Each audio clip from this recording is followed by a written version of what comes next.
This week we're going to be studying internet broadcasting. And first we'd like to just go back to our radio unit briefly. We've traced broadcasting distribution from its earliest terrestrial systems through cable and finally by satellite, and we're now in the midst of its next huge change. And broadcasting is migrating from traditional radio, television, and cable channels to the internet, either as streaming programs, which we all know and love these days, or selectable video on an internet location, typically a website. And we're watching the content on everything from our cell phones to television screens to programming on the sides of buildings. So let's think back to Guglielmo Marconi, back when he started trying to broadcast radio. And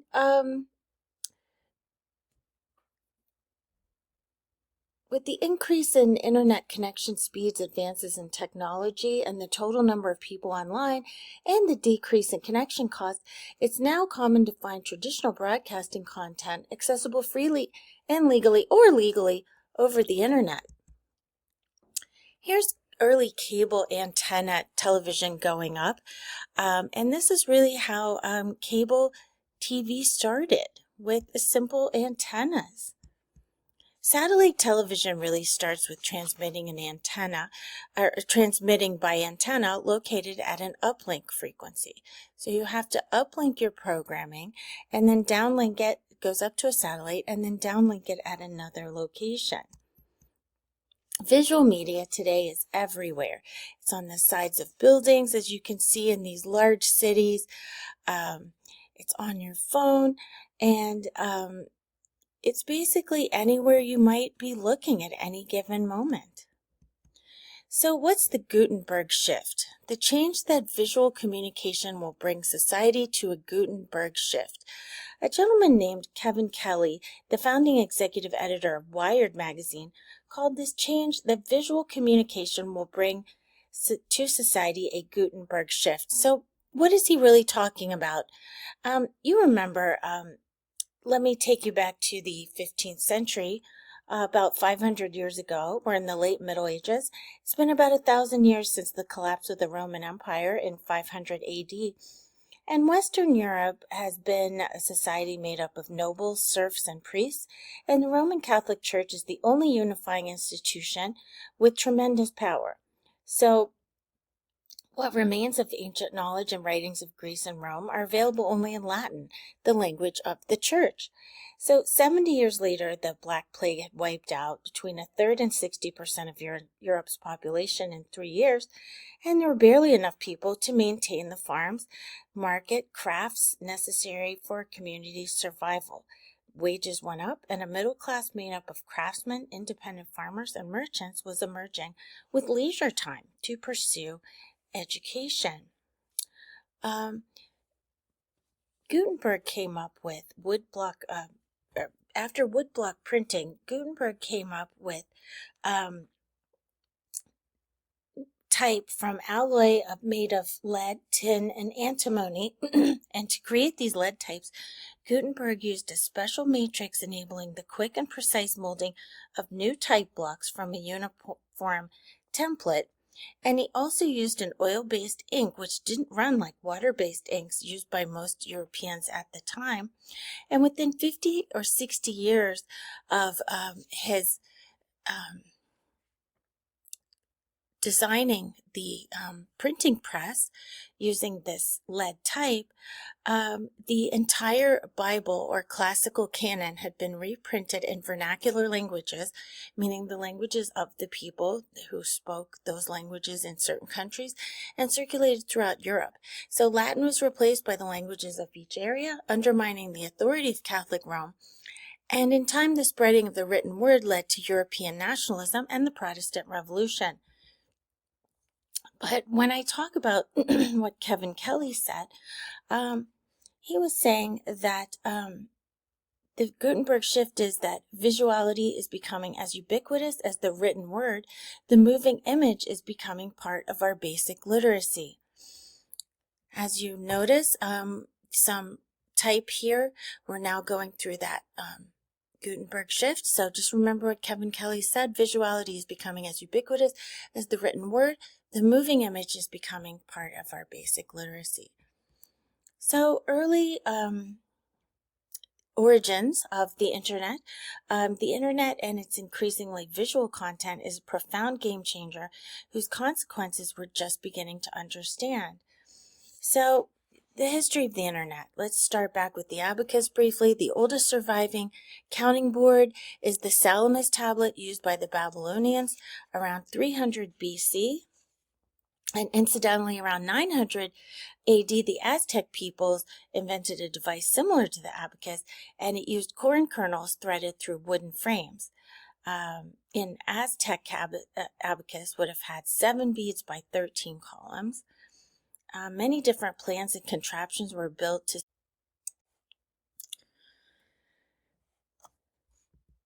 So here, for example, a view through the back of a calculator Pascal invented in 1642 and a set of John Napier's calculating tables from around 1680. Here's an early mechanical calculator. The computations were done by a series of gears. So look at this mechanical calculator here. Charles Babbage, born in 1791 in London, designed the most elaborate and ambitious attempts to create a calculator. He was an English mathematician and mechanical engineer who originated the concept of a programmable computer. It was an astonishingly complex device for the 19th century, an entirely mechanical computer that eventually led to more complex designs. His first calculator was composed of 25,000 parts, weighed 15 tons, and stood 8 feet high. It was never completed. He later designed an improved version, and that version was actually not built until modern times in 1991. Using Babbage's plans and a 19th century manufacturing tolerance, it performed its first calculation at the London Science Museum, returning results to 31 digits, far more than the average modern pocket calculator. The next step forward was IBM's development of card sorting machines, which came into increasing use after World War II. Punch cards have been used to control looms in the 19th century and for computation in the early 20th. They became commonplace after the war with the warning, "Do not fold, staple, or mutilate," which also became the battle cry of Berkeley radicals during the 1960s. It was the military that drove the next computer breakthroughs, using continued evolution in the vacuum tube, that had transformed radio and television. The ENIAC was the first vacuum tube computer built by the military to calculate ballistic artillery trajectories quickly. ENIAC stands for Electronic Numeral Integrator and Computer. It was also engaged in the attempt to break German codes. ENIAC could be programmed to perform complex sequences of operations, but the task of taking a problem and mapping it into a machine was complex and could take weeks.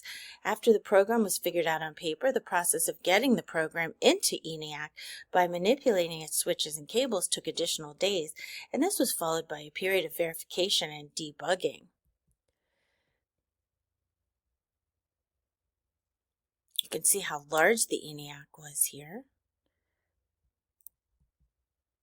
The next computer I'd like to talk about is the UNIVAC, and that stands for the Universal Automatic Computer.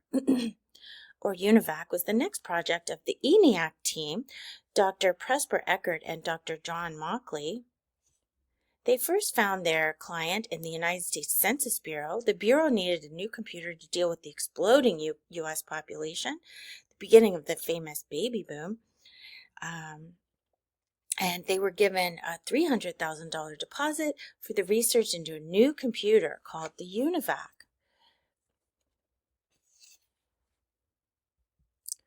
Here's the UNIVAC being operated.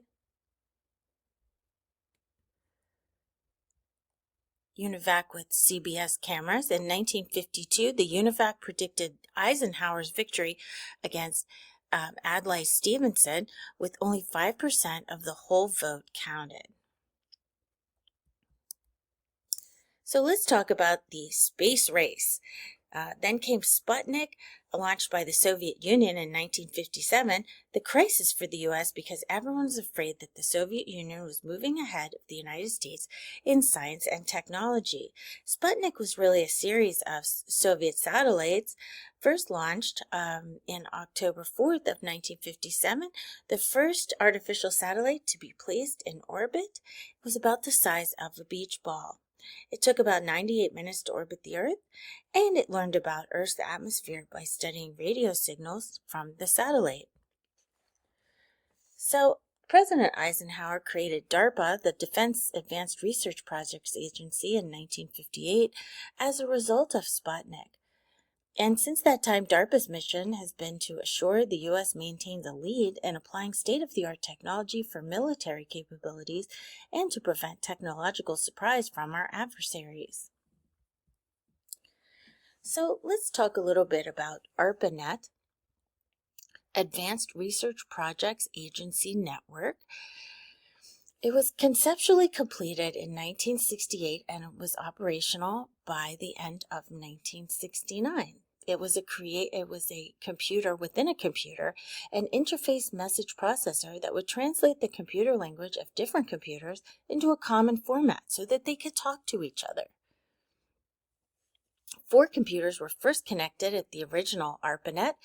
They were at UCLA, Stanford, UC Santa Barbara, and the University of Utah.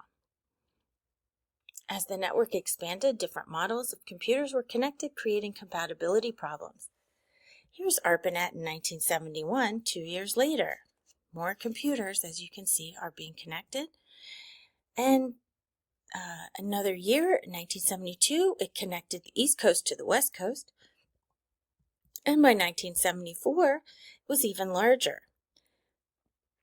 And look here at 1977. Military origins of ARPANET are crucial because the system was designed to survive a nuclear attack. It's been called the equivalent of the nuclear bomb shelter. It created a network of geographically separated computers of all different makes that could exchange information. So let's talk about the centralized and decentralized versions and why we prefer one over the other.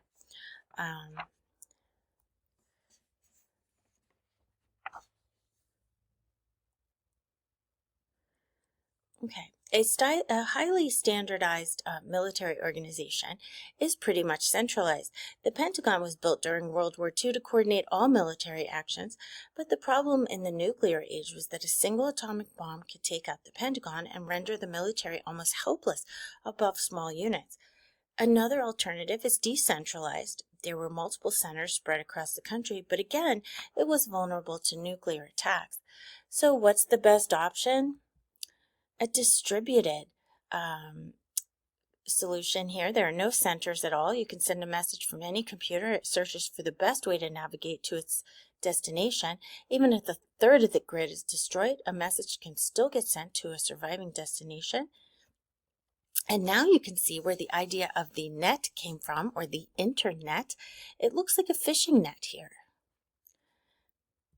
To communicate the increased traffic and number of different computers, Vinton Cerf, as shown here, led the team that developed a better set of protocols called TCP, or Transmission Control Protocol, /IP Internet Protocol, designed in 1982. So Vinton Cerf, as seen here, gets the credit and the title of Father of the Internet for leading the team that came up with the essential Internet protocols, TCP and IP.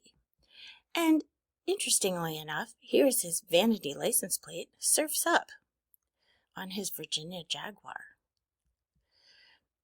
So moving forward, these protocols are Vinton Cerf's computer gateways, TCP and IP, in which Vinton Cerf gets to be called the father of the Internet. So that's how the basic architecture the Internet was put into place. It took a different mindset to put the Internet into the hands of ordinary users.